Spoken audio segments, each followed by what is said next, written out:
Assalamualaikum warahmatullahi wabarakatuh. Pada kesempatan kali ini kita akan membahas penyelenggaraan jenazah pendidikan agama Islam SMK semester genap. Yang pertama kita perhatikan adalah kompetensi dasar 3.7 adalah menganalisis pelaksanaan penyelenggaraan jenazah.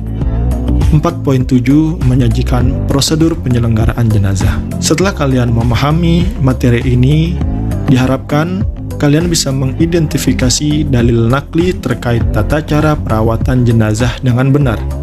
Yang kedua, menjelaskan tata cara perawatan jenazah dengan percaya diri. Yang ketiga adalah menyimpulkan tata cara perawatan jenazah dengan percaya diri. Yang keempat, menganalisis manfaat tata cara perawatan jenazah dengan benar. Yang kelima, menganalisis hikmah tata cara perawatan jenazah dengan benar.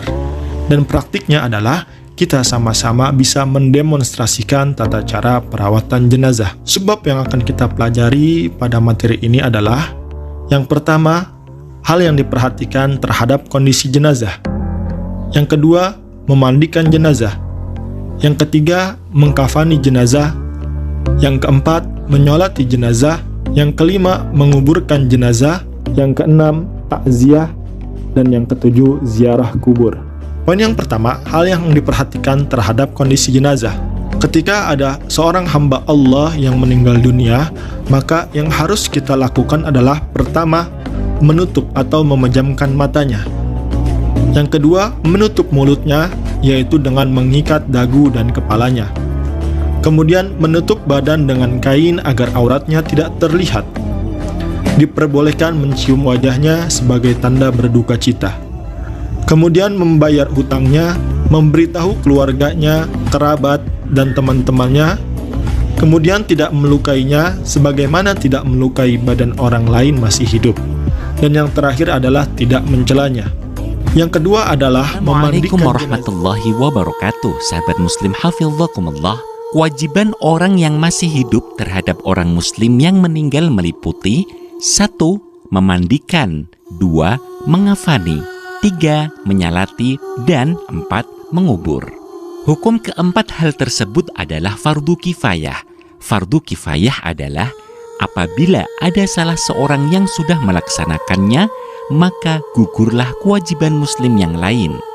Memandikan jenazah adalah fardu kifayah yang pertama kali dilakukan dalam proses pemulasaraan jenazah. Selain orang yang mati syahid di dalam peperangan, semua umat muslim yang meninggal harus dimandikan. Sahabat muslim hafidzakumullah, berikut ini adalah daftar orang-orang yang paling berhak memandikan jenazah laki-laki yang belum mempunyai istri. 1. Laki-laki yang mempunyai hubungan waris as-sobah, seperti ayah, kakek, anak laki-laki, dan cucu laki-laki. 2. Laki-laki kerabat seperti saudara laki-laki, keponakan laki-laki, paman, dan sepupu laki-laki. 3. Laki-laki lain. 4. Perempuan yang mempunyai hubungan mahram dengan jenazah. Bagi laki-laki yang memiliki istri, maka yang paling berhak memandikannya adalah sebagai berikut. 1. Laki-laki yang mempunyai hubungan mahram dengan jenazah. 2. Laki-laki yang mempunyai hubungan kerabat yang tidak mahram. 3. Istri. 4. Laki-laki lain. 5. Apabila tidak ada laki-laki sama sekali, maka yang berhak memandikan adalah perempuan yang mempunyai hubungan mahram dengan jenazah. Sahabat muslim hafidzakumullah, para ulama berpendapat ada 2 cara yang bisa dilakukan dalam memandikan jenazah, yaitu cara minimal dan cara paling sempurna. Syekh Salim bin Sumair al-Hadrami dalam kitab Safinatun Najah menyatakan bahwa standar minimal dalam memandikan mayit adalah dengan meratakan air ke seluruh anggota tubuhnya. Dr. Mustafa Al-Khin dalam kitab Al-Fiqhul Manhaj menjelaskan cara memandikan mayit secara ringkas, yaitu pertama, menghilangkan najis yang ada di tubuh mayit. Kedua, menyiramkan air secara merata ke tubuhnya. Apabila cara ini telah dilakukan dengan baik dan benar, maka mayit bisa dikatakan telah dimandikan dan gugurlah kewajiban orang yang hidup terhadap si mayit. Sahabat muslim hafidzakumullah, Berikut ini hal-hal yang perlu dipersiapkan dalam memandikan jenazah. 1. Siapkan tempat untuk memandikan jenazah seperti kamar mandi rumah, kamar mandi jenazah, atau tempat yang dibuat khusus untuk memandikan jenazah tertentu. Tempat yang akan dibuat untuk memandikan jenazah tertutup dan beratap. 2. Siapkan air, daun bidara, sabun, dan kamper atau kapur barus. 3. Tutup jenazah dengan kain tipis semacam jarit atau sejenisnya. Hindari menggunakan kain putih karena ketika dimandikan, aurat atau kulit jenazah dapat menjadi tampak transparan. 4. Tebarkan parfum atau wewangian di sekeliling tempat pemandian. 5. Tutup wajah jenazah selama memandikan, kecuali jenazah yang dimandikan adalah orang yang meninggal dalam keadaan masih berihram, maka menutup wajahnya tidak diperbolehkan. 6. Letakkan jenazah pada meja atau tempat yang telah disediakan untuk memandikan. Apabila tidak ada tempat khusus untuk memandikan, sebagai alternatif, jenazah boleh dipangku oleh orang yang memandikan. 7. Orang yang memandikan adalah orang yang amanah dan bisa menjaga rahasia. Hal ini sangat penting karena terkadang terdapat 1-2 cacat atau kekurangan dalam tubuh jenazah. Supaya tidak bocor, maka yang memandikan adalah orang yang bisa menjaga informasi tersebut. 8. Selain orang yang berkepentingan untuk memandikan, dilarang masuk area pemandian. Hal-hal yang harus dilakukan sebelum memandikan jenazah. 1. Gunakan alat pelindung diri sebagai antisipasi penyebaran penyakit yang diderita oleh jenazah yang tanpa disadari oleh keluarga maupun orang yang memandikan. 2. Bersihkan gigi dengan jari telunjuk kiri dan lubang hidungnya dengan jari kelingking dan memakai sarung tangan. 3. Bersihkan kotoran di bawah kukunya dengan benda yang lunak. 4. Bersihkan kotoran pada perut jenazah dengan cara A. Mayit diposisikan duduk agak condong ke belakang.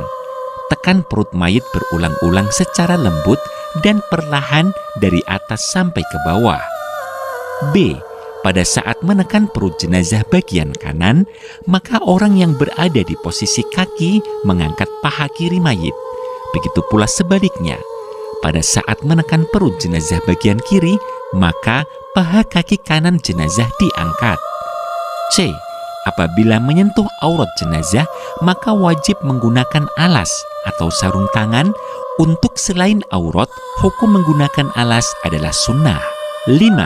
Bersihkan seluruh najis yang ada pada jenazah. 6. Bersihkan kemaluan dan dubur jenazah dengan tangan kiri dan wajib menggunakan sarung tangan atau kain tipis. 7. Wudhui jenazah sebagaimana wudhunya orang hidup. Pada saat membasuh muka, kepala jenazah agak dimiringkan supaya air tidak masuk ke dalam mulutnya. Berikut ini niat wudhu untuk jenazah. Saya niat mewudhui mayit ini. Sahabat muslim hafizakumullah, setelah proses persiapan memandikan sudah selesai, berikutnya adalah proses memandikan jenazah. 1. Siram seluruh tubuh jenazah dengan air netral secara merata. 2. Sampo kepala dan rambut jenazah, kemudian disisir pelan-pelan agar tidak rontok. Kemudian bilas. Apabila terdapat rambut yang rontok, maka wajib dikubur dan sunnah memasukkan rambut yang rontok ke dalam kain kafan bersama jenazah. 3. Siram seluruh tubuh jenazah dengan air yang telah dicampur dengan sabun. 4. Siram seluruh tubuh mayit dengan air bersih untuk menghilangkan sisa sabun dimulai dari sebelah kanan, kemudian mayit dimiringkan ke kiri untuk menyiram bagian punggung dari arah kanan.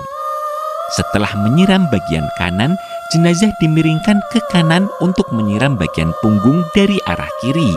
Saat memiringkan jenazah ke kanan, mulailah dengan mengangkat kaki kirinya, kemudian dinaikkan di atas kaki kanan.